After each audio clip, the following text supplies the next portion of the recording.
자, 그럼 두 번째 물음표 볼까요? 네, 두 번째 물음표는 올드보이의 기한입니다. 예, 뭐 정치권에서는 잊혀지지 않을 권리가 있다 이런 말도 있고 본인 부음 기사 말고는 다 환영한다 뭐 이런 우스갯소리도 있는데 저분들이 다 지금 출마를 준비하고 있는 모양이죠? 네, 맞습니다. 특히 그 민주당에서는 올드보이로 불리는 정치인들이 그 내년 총선을 재기의 무대로 삼으려는 분위기입니다. 먼저 한번 표를 보시죠. 그 익숙한 얼굴들이 많이 보이지 않습니까? 예. 그 먼저 박지원 전 국정원장은 올해 81입니다. 81인데 전남, 해남, 완도, 진도 출마를 선언하고 지역 인사들을 만나고 있습니다.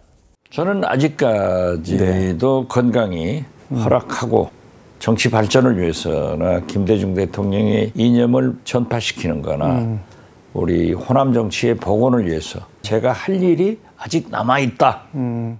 그 한간에는 박 전 원장이 3선을 한 이제 전남 목포 출마설도 나왔지만 악연이죠. 손혜원 전 의원은 이 박 전 원장 출마를 하면 나도 나가겠다며 견제를 하기도 했습니다.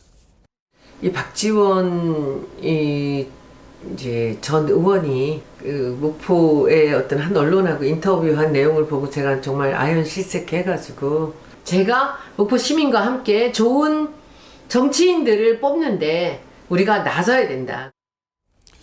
뭐 해남에도 지역 정치인이 있을 텐데 누군가요? 그 초선의 윤재갑 의원인데요. 예. 박 전 원장은 경선만 한다면 해볼만 하다라는 입장입니다. 해볼만 하다? 예. 자, 그럼 다른 정치인들 어떻습니까? 좀 대표적으로 정동영, 천정배 전 장관을 둘 수가 있는데요. 예. 그 둘은 전북 전주병과 광주, 서울 등에서 각각 4선과 6선을 했습니다. 그런데 지금 과거 자신의 지역구로 다시 지금 출마를 준비하고 있습니다. 그렇군요. 또 나오느냐 하는 얘기를 듣고 나오고 싶지는 않고요. 민심이 부른다면 그때 가서 판단하겠습니다. 민심을. 저는 비록 육선을 쌓았지만은 아직도 개혁 정치에 대한 열망이나 열정은 어느 초선한테 지고 싶지 않습니다. 뭐 출마하는 거는 자유일 텐데 공천이 과연 가능하냐 이 부분이 궁금하네요. 그 부분이 가장 중요한 문제겠죠. 예. 그 정동영 전 장관이 나올 수 있는 전북 전주병은 같은 당 이 김성주 의원이 현역으로 있는데요. 김 의원은 현재 정책위 부의장을 맡고 있어 경선까지 가겠느냐라는 당내 기류가 있습니다. 예. 아까 사진에 추미애 전 장관도 있었는데 광진을에서 5선을 했어요. 근데 거기에 지금 고민정 의원이 있지 않습니까? 이 두 사람과의 사이에 뭐 공천 문제는 조정이 좀 필요해 보이는데 어떻게 지금 진행되고 있습니까? 이제 추미애 전 장관이 최근에 지금 돌발 발언들을 이어가고 있지 않습니까? 예. 최근에는 이제 문재인 대통령이 압박으로 사퇴했다고 폭로를 하면서 주목을 받기도 했는데요. 이 5선을 지낸 서울 광진을에 재도전할 가능성이 높다고 합니다. 그 고민정 최고위원의 속내도 복잡할 수밖에 없을 겁니다. 예. 국민의힘을 어떻게 하면 이길 수 있을까? 그 승리 전략을 짜는 데 여념이 없기 때문에 뭐 누가 오든 상관없습니다.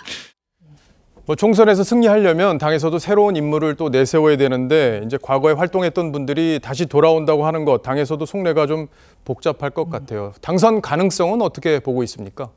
올드보이들은 해볼만 하다라는 입장입니다. 예. 그 먼저 박지원, 천정배, 정동영 전 장관은 이 탈당 전력으로 페널티를 받게 되는데 이재명 대표가 특별복당을 허가했기 때문에 이 페널티가 사라졌습니다.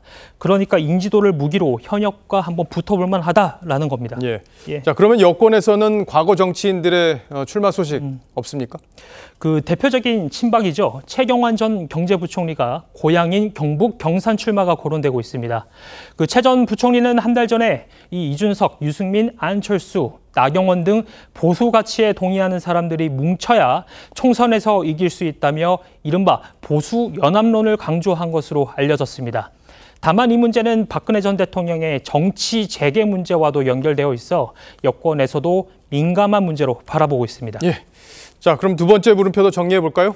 네, 두 번째 물음표 올드보이의 기한에 대한 느낌표는 21대 국회의 시대정신으로 정리하겠습니다.